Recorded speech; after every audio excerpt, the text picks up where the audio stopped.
Assalamualaikum warahmatullahi wabarakatuh. Alhamdulillah alladzi anjalas sakinah fi qulubil mu'minin.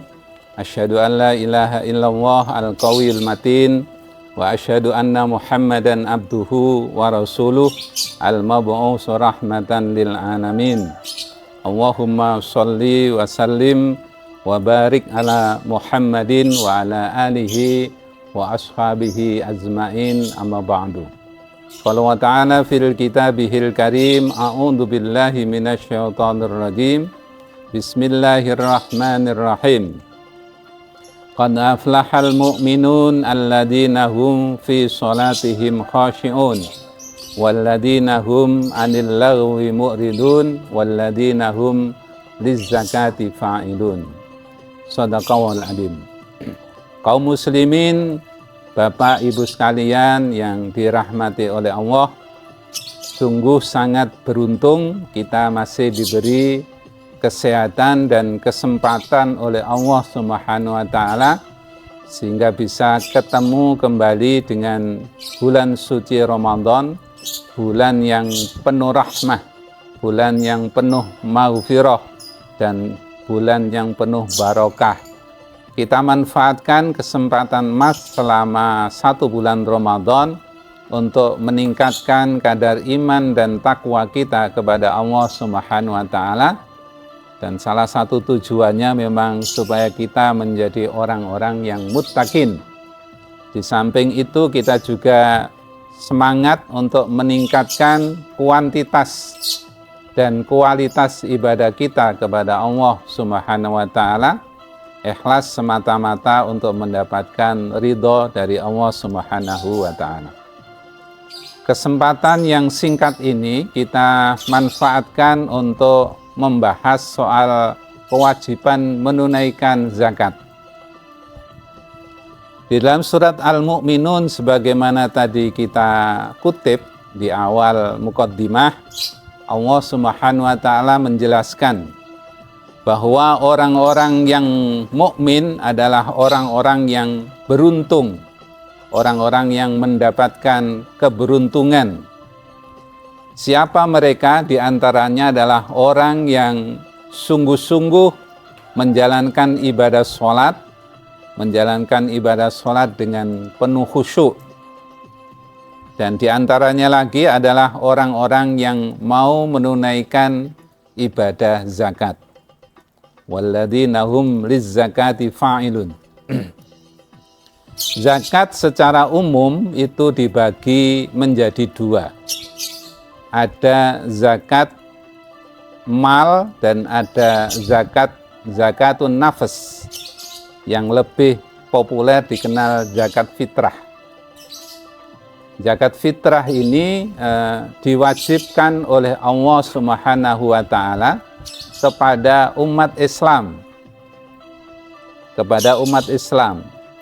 dan lebih khusus lagi tentu umat Islam yang memiliki kemampuan untuk menunaikan ibadah zakat.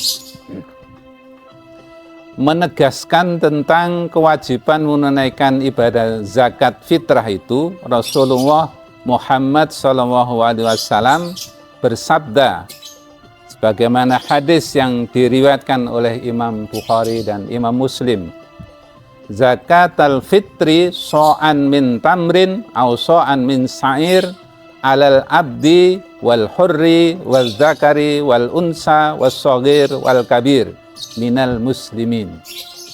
Zakat fitrah itu diwajibkan kepada orang-orang muslim, baik dia sebagai orang yang merdeka, sebagai budak, laki-laki, perempuan, anak kecil, orang-orang yang sudah dewasa dari kaum muslimin. Ini kalau kita pahami secara lebih mendalam, kita mungkin agak sedikit bertanya, kenapa anak-anak juga diwajibkan untuk berzakat? Bukankah mereka belum dewasa, semestinya juga belum punya keharusan, punya kewajiban untuk menunaikan zakat? Kenapa budak masih menunaikan ibadah zakat? Secara sepintas seperti itu. Tetapi ajaran Islam kemudian menjelaskan bahwa anak kecil itu diwajibkan menunaikan ibadah zakat bukan anaknya itu, tetapi orang tuanya. Orang tuanya berkewajiban menunaikan zakat kepada anak-anaknya.